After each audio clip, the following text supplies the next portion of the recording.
ఎలాంటి నాయకులు మనకు కావాలని అడుగుతున్నా. సమస్యలపైన చెప్పండి, నేను పోరాడతా. వాస్తవాలు మాట్లాడండి, నేను జవాబిస్తా. కానీ అమరావతిలో అవినీతి జరిగిపోయిందంట. అమరావతికి 2 లక్షల కోట్లు కావాలంట.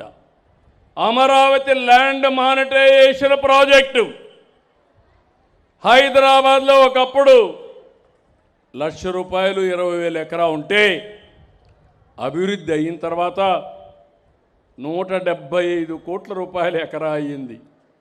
అది సంపద సృష్టించే మార్గం. ఇది మీరు చేసేది విధ్వంసం. ఇప్పుడు అంటున్నాడు విజయవాడ, గుంటూరు, మచిలీపట్నం అదే చేస్తున్నాం CRDA. అంటే అమరావతి పేరు చెప్పడానికే ఇష్టపడిన వ్యక్తి ఈ రాష్ట్రాన్ని పాలించే అర్హత ఉందా తమ్ముళ్ళు అని మిమ్మల్ని అడుగుతున్నా. ఇలాంటివన్నీ కూడా మనం గుర్తుపెట్టుకోవాల్సిన అవసరం ఉంది. నేను ఒకటే మిమ్మల్ని అందరినీ కోరుతున్నా, ఈరోజు ఎందుకంటే నేను చెప్పాలి, గట్టిగా చెప్పాలి.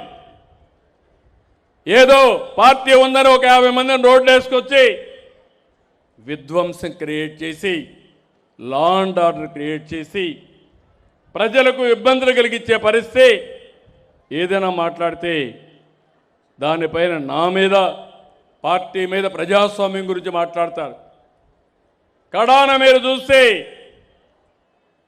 నేను ఈరోజు అరెస్ట్ చేయాలంటే ఎంతో పడుతుంది. ఇలాంటి వ్యక్తుల్ని చెయ్యను, చట్టం దాని పని చేస్తుంది తప్ప నేను ఎప్పుడు కూడా తప్పు చేయను.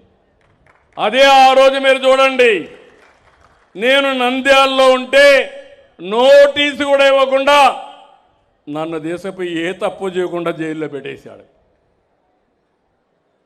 అంటే మీరందరూ గుర్తుపెట్టుకోవాలి, ఇలాంటి నాయకుల్ని మనం ప్రోత్సహిస్తే ఎవరికి రక్షణ ఉంటుంది, ఏ ఆడబిడ్డకు రక్షణ ఉంటుంది, ఎవరికి భవిష్యత్తు బాగుంటుందో ఆలోచించాల్సిన అవసరం ఉంది. అందుకే అప్పుడప్పుడు పవన్ కళ్యాణ్ గురు కూడా అంటారు, నేను కూడా చెప్తాను మీ అందరికీ, మళ్ళీ మనందరి జీవితాలు బాగుంటే ఇలాంటి వ్యక్తుల్ని చరిత్రలో మర్చిపోవాలి. ఇలాంటి వ్యక్తుల వల్ల మనకు లాభం లేదు, యామారితే మనకు చాలా నష్టం వస్తుందని చెప్పి కూడా నేను మీకు తెలియజేస్తున్నా. ఇక్కడికి వచ్చినప్పుడు నేను ఒకటే హామీ ఇస్తున్నా, ఈ సభ ద్వారా ఈ ప్రభుత్వం అన్ని విధాలా ప్రయత్నం చేస్తాం, సర్వశక్తులు ఒడతాం. ఈ రాష్ట్రాన్ని 2047కి భారతదేశంలోనే